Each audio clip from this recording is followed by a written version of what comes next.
pánové, děkuji vám především za pozvání do tohoto váženého shromáždění.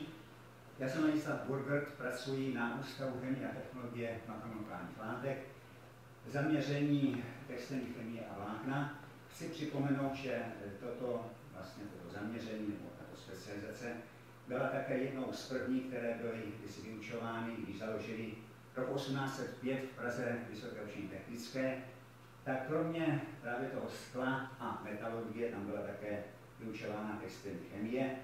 Ku podivu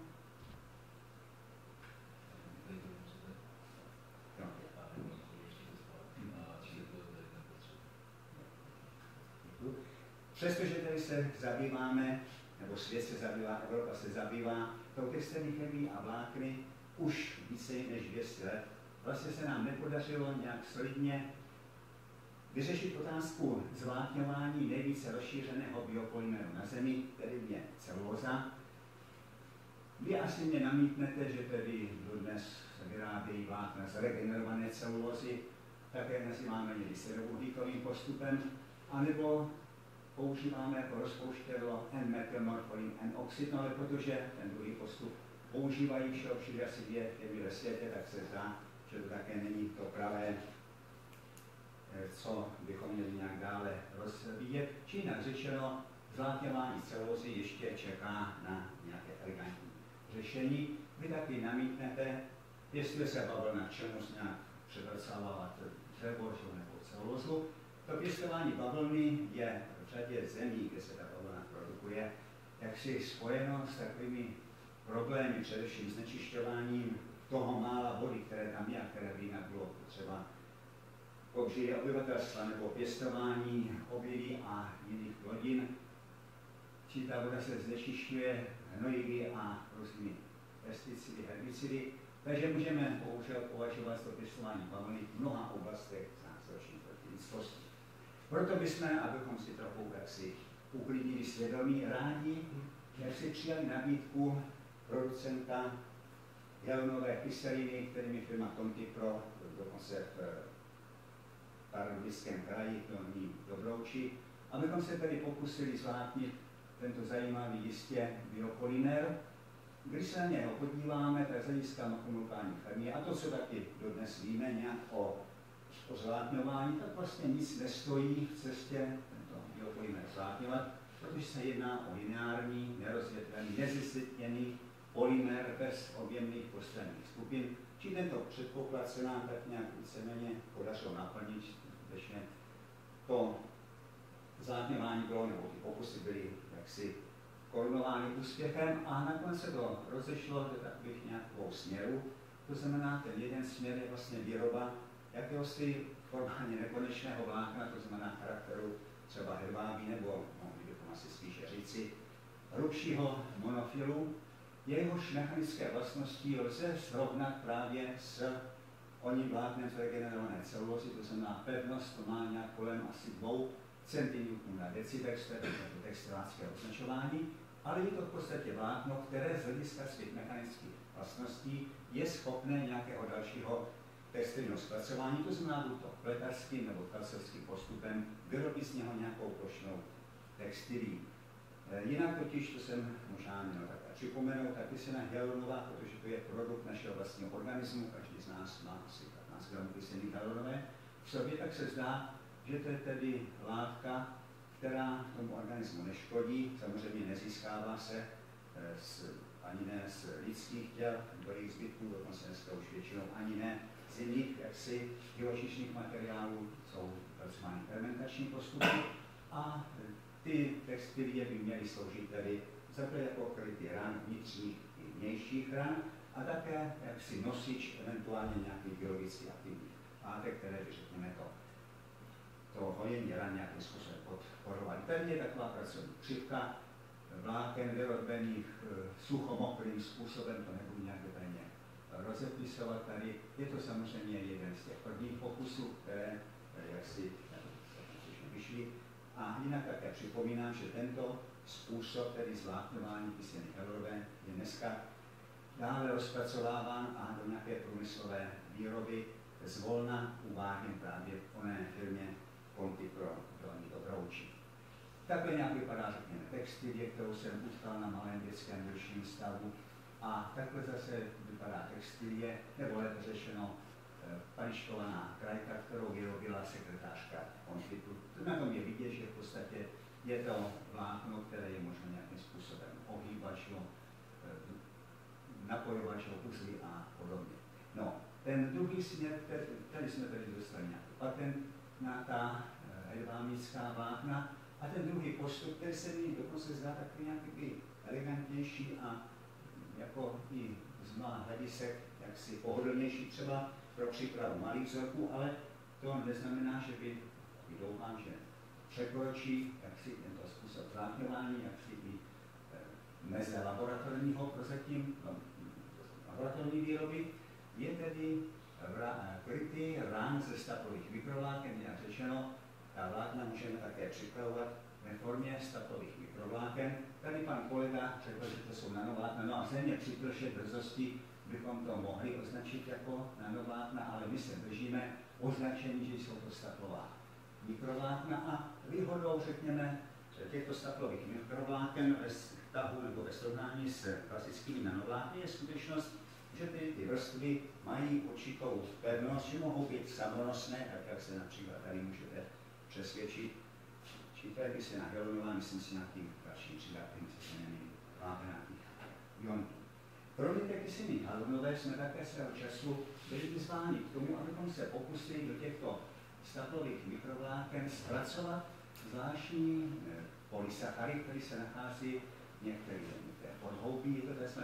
Phytosangukanový komplex, o kterém, jak si byli mnozí výzkumníci přesvědčeni, že ještě lépe podporuje hojení ran než ona samotná kyselina hyaluronová, což se nám tedy nějak ta kombinace phytosangukanového komplexu a těch mikrovláken z kyseliny hyaluronové podařilo. Tady vidíte poměr 1:1 těch dvou komponentů z kyseliny hyaluronové a phytosangukanového komplexu 1:1. Dále je tady 1:3. Já jsem dokonce příliš nedůvěřoval tomu, že by ještě nějakým způsobem ten phytosangukanový komplex ty rány měl pomáhat hojit, ale kolegové, kteří to teda nějak zkoušejí na zvířátka, mě potvrdili nebo přesvědčit o opaku. Tady je nějaká fotodokumentace hojení rány při kombinaci kyselina hyaluronová phytosangukanový komplex 1:1, 1:3. To jste viděli tam ty krytý rán z toho a skutečně bychom asi mohli říci, že nakonec ta rána, že ve srovnání, že po 9. dnu kontrolovala pouze jenom phytosangukanový komplex. Skutečně třeba i poměry 1:1, 1:3 by to skutečně podporovalo to i rány, což je celkem zajímavý poznatek. Či jak bychom měli pokračovat, zaprvé jenom takovou jaksi vnitřním přáním nebo určitou snahou, abychom se pokusili určit krystalickou modifikaci onoho hedvábnického typu vláken, že protože ať už máme jakékoliv vlákno přírodní nebo uměle připravené, tak vždycky obsahuje nějaké krystalické oblasti a to se nám bohužel nepodařilo dodnes někoho přesvědčit, aby se díky rentgenové strukturní analýze touto otázkou zabýval. Potom je další věc, který bychom realizovat zařízení pro výrobu oněch staplových mikrovláken a do těchto mikrovláken zabudovávat vhodné biologicky účinné látky, které by tedy měly nějakým způsobem hojení rány, řekněme, podporovat. Takže vám děkuji za pozornost. Tady připomínám, že biopolymery zpracovávali už před mnoha staletími, že to je dívka, která to zpracovávala ve Švýcarsku. Stejně tak dobře bychom mohli tvrdit, že to je dívka někde z Podporkoneší nebo z Moravského Slovenska. Takže vám děkuji.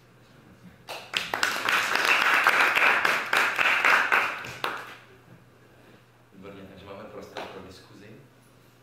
Můžete každý změnit, jak rychle se hojí vaše rány, ale mám docela na mě, že se budou hojit, začne používat geniální krytý ran. Honzo? Já se můžu zeptat, děláte jim vlákna s větším průměrem než, jako, já rozumím tomu, že jdete do toho mikrorozměru nebo nanorozměru, ale děláte jim vlákna, který mají třeba diametr milimetry nebo... No, v milimetrech ne, jsou to řádově zlomky mm, je to tak kolem 0,1-0,2 mm. To ono, že silnější, ono by to bylo taky otázka ceny, že jo, protože by ty textily byly příliš hmotné, že jo, celkem zase ceny těch surovin jsou poměrně jaksi značné, takže čím jaksi jemnější vlákno, čím taky ta plošná hmotnost, třeba když se baví toho steplového mikrovlákna, to je plošná hmotnost kolem 15 gramů na metr čtvereční, cigaretový papír má tak asi 16-18 gramů na metr čtvereční, tak to můžete asi porovnat. Či to je taky otázka ceny, pak je to taky otázka jaksi hustoty, protože pro nějaké krytí vnitřních ran, jo, nesmí ty prostory hluché být příliš velké. Jestli mám na mysli třeba nějakou pleteninu nebo tkaninu z těch jaksi monofilů, z těch hedvábnického typu, čili je lepší, když to je v podstatě z toho steplového mikrovlákna, kde vlastně ty otvory, kterým by ta tkáň prorůstala vzájemně, a jinak také řečeno, bohužel srůstala třeba po operačních jaksi stavech, takže má to určitě. Tam no. Kvůli tomu, že dělají se třeba implantáty, jako jsou stenty, z polydioxanu nebo z nějakých jako biodegradabilních materiálů, jestli by třeba ta kyselina hyaluronová nebyla nějakou alternativou, jednak určitě je biokompatibilní, nevím, nakolik je biodegradabilní. Je to naprosto biodegradabilní sloučenina. Potom by to určitě bylo velmi atraktivní. To není vyloučeno, že jo, spíš... Ale tam by byly potřeba vlákna s větším průměrem. Já si myslím, že by to neměl být problém. Sami jsme teda se do těchto velkých průměrů nepouštěli, jako asi z těch důvodů, které jsem tady naznačil. Kdyby byl zájem, není problém si vyrobit i větší průměr. Když se měl nějaký dotaz, jakoby k praktickému použití. Jo? Vy říkáte, že ten materiál, který tu prezentujete, se používá jako pro hojení ran. To znamená, že to není něco, co mě lékař dá, když třeba v rámci nějakého ambulantního ošetření, ale je to spíš jakoby pokrývka rány, která slouží k tomu, aby se ta rána úspěšně zahojila. Jo? Chápu to správně. No tak nějak možno to chápat, ano. Ono to samozřejmě, to, co tady vidíte, je vlastně ta aktivní část toho krytu rány, protože přijde tedy bezprostředně na tu ránu, já připomínám vnější nebo vnitřní, a na to ještě potom podle názoru a teorii podle hojení ran ještě přijde řada vrstev, které mají třeba odvádět vlhkost, která se tam tvoří, ale to jsou různé nápady. Ale tohle většinou je teda jaksi otázka skutečně jaksi použití v nemocnicích. Prozatím si jako neuvažuje, že by to byl nějaký takový prostředek, kde by si člověk mohl použít lokálně, ale asi ta budoucnost. Takže když třeba odezete svoji autolékárničku v autě, kterou každý musí mít, tak tam ten materiál zatím není. Ne. Tam je nějaký obyčejný fáč, kterým si zastaví akutní krvácení, ale... Tam může být jedině, co by tam mohlo být, to je tzv. Iodine, nevím, jestli je volně prodejí, a to je vlastně kombinace, je to vodní roztok, že jo, kyseliny hyaluronové a v podstatě roztoku jodu do hydroxány, tato kombinace, a to také je tady prokázat. To je možná dokonce, že byste si i mohl povědět, ale nevím, jsem si tím takový jistý.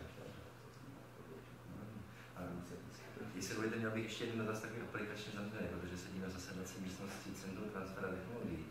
Tak vy jste tam ukazoval, že máte přidělen asi patent světový, což je samozřejmě obrovský úspěch a nezbývá než pogratulovat. Hodláte ho nějak tedy jako rozšířit nebo nějakou exkluzivně nabídnout teda společnosti Contipro, jo? No ano, on to vlastně majitel víceméně je tedy v tomto případě Contipro. Aha, dobře. Pořád. Takže takhle tedy tam stav věci vypadá, jo? A jestli to třeba od těch mistrů předpokládá potřebu schválit nějakou organizaci, jestli je to daleko před tím schválením, bude to ještě dělat v procesu, nebo bude to testování? No, myslíte jako léčivý nebo léčivo? Ono to naštěstí není vedeno jako lék, že jo? Naštěstí prozatím je to jenom jako nějaký zdravotnický prostředek, kde teda ten svalovací proces je nějaký jednodušší, než by to mělo být označeno jako lék. Já si myslím, že ani ten iodine není jako léčivo, aspoň v Evropě ne, že jo? To je prostě jako nějaký pomocný